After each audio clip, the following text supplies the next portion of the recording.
Nama saya Muhammad Feriansa, saya di PT Maci Citra Mandiri untuk perusahaan jasa inspeksi dan sertifikasi K3. Saya sebagai ahli K3 pesawat angkatan dan angkutnya.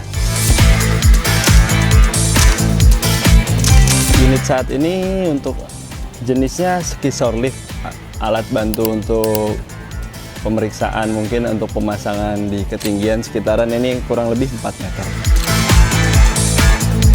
Proses dari awal kita menggunakan pemeriksaan visual dulu.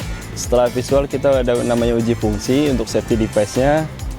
Untuk keseluruhan, setelah kita pengujian baru terakhir nanti ada uji beban. Setelah uji beban baru kita menyatakan ini layak untuk digunakan.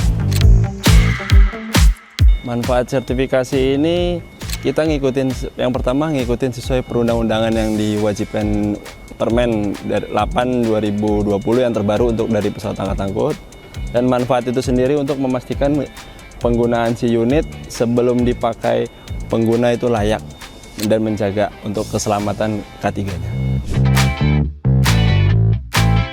Untuk hasil sendiri, unit yang sekarang kondisi dan visual dan hasil pengujian semuanya layak bisa digunakan.